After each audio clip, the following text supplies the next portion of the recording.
Добар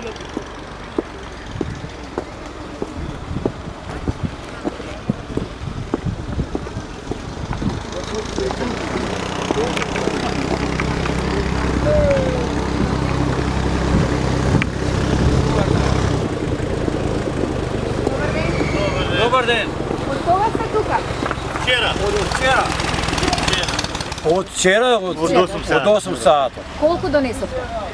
Еви стоат трактор. Да, колку тона? По 3 тона, по 2, по 4, по кој како товара.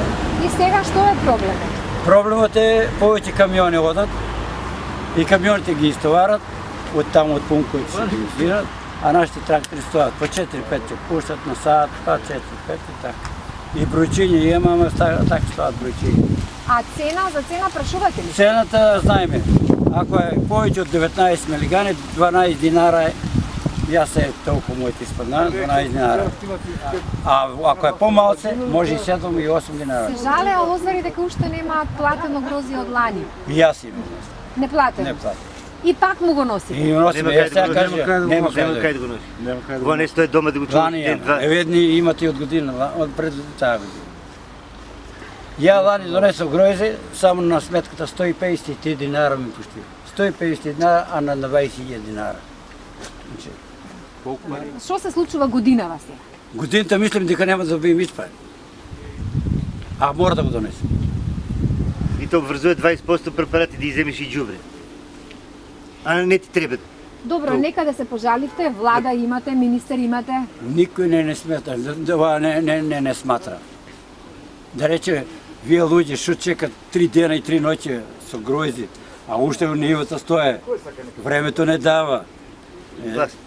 Двор ете па колона стое тука цел ден. Значи еден трактор треба да бере 3 дена. И сега јас да ви кажам. Ова што ви се случува вас е само неспособна држава да го реши откупот на грози. Да. Значи, ако владата ви субвенционира да произведете грози, таа мора да се грижи и за да го продадете. Значи, не може да се тргне настрана владата и да каже ете ви ги винарските визби и сега вие што знаете правите. Не е така. Значи, мора да има лиценца визбата, кој што ќе го носите грозито, да се знае кога ќе ви се плати. Владата точно знае колкав род има годинава и колку ќе бараат визбите. И треба да си направи пресметка колку ќе има вишок. Годинава има очигледно вишок на грозија и нема вишок на грозија, туку тиквеше кавадарци не го отвори. Ама знаете зошто се стопирани? Ама ќе ви кажам зошто. Владата сакајќи да ве заштити, така се правдаат, сакајќи да ве заштити пошто откупувачите кога ќе земеле пари од винариите не ви давале вас пари. И затоа сега забрануваат само еден откупувач за една винарија. Ме разбирате како? Значи од тука вашиот проблем. Подруму каварци за 2 сата ќе го измолија број. Да, ама не смеат заради ова сега што го прави новиот закон.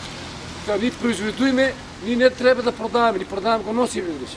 Тоа не е продажба, се молиме да ни го земат. Да го земат по. Ние да не питат за прави. Ова е луѓе понижување што не го прави. Сега ние беме собрани тука.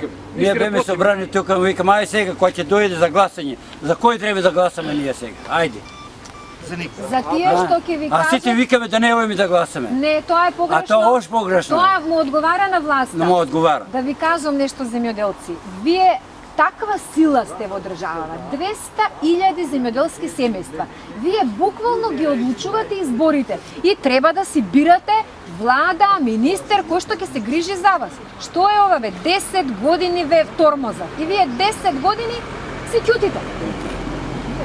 Се е политика и погрешно ви е тоа дека не се меша политиката. Се е политика и се ви зависи од политиката на актуелната власт. Ако политиката рече дека треба дека ќе има сигурен откуп и ќе направи, може да изврши интервентен откуп на грозје. Значи државата има пари да рекла да береме, фактички не после тоа излезе да не можеме да го продадеме. Одете директно го продали. И сега јас 2 трактори место таму